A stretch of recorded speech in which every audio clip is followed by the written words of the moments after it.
simbi dzemamaera dzisingambonzoiti Afghanistan ndonzi young P. It's very painful. R.I.P. Kuni.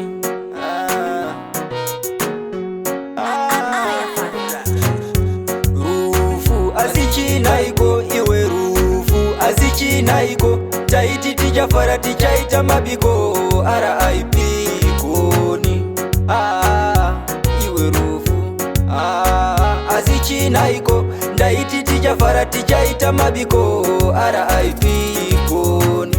Kuni watisiya takarivara usati wagadzira future wambu akaenda takarivara zvepasi rino mwari nindotya vemabhizimusi voshandisa yevanhu mutezo 2020 natapiwa ndakanzwa marwadzo yoda kufudzwa Zimbabwe tipei gaito vaparidze paridzai simu iwanidziso rufu asichinaiko iwe rufu asichinaiko taiti tichafara tichaita mabiko R.I.P.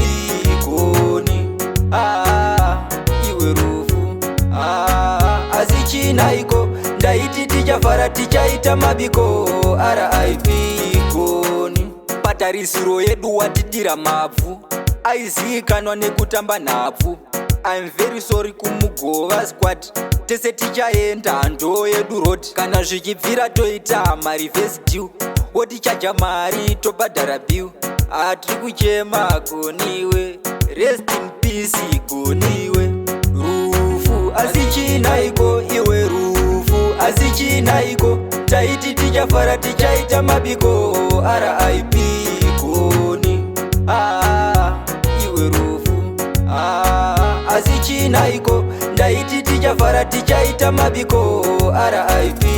Kuni. Kuisirana mushonga vanatsika nditsike kutotengwa nemari hanzi nhingi mupfudze akanyanyokohwa angadade nemari zvimwe zvino ndatityai Mwari murawo wenyu asikamuitikiro pasi rino Mwari hatichina mufaro pasi rino Mwari ratakunzwa mutoro tichengetei mambo zvisaita sekudaro asichinaiko iwe rufu asichinaiko taiti tichafara tichaita mabiko R.I.P.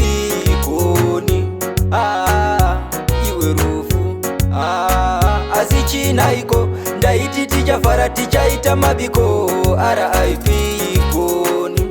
Kuni watisiya takarivara usati wagadzira future wambu akaenda takarivara zvepasi rino mwari nindotya vemabhizimusi voshandisa yevanhu mutezo 2020 natapiwa ndakanzwa marwadzo yoda kufudzwa Zimbabwe tipei gaito vaparidze paridzai simu iwanidziso rufu asichinaiko iwe rufu asichinaiko taiti tichafara tichaita mabiko R.I.P.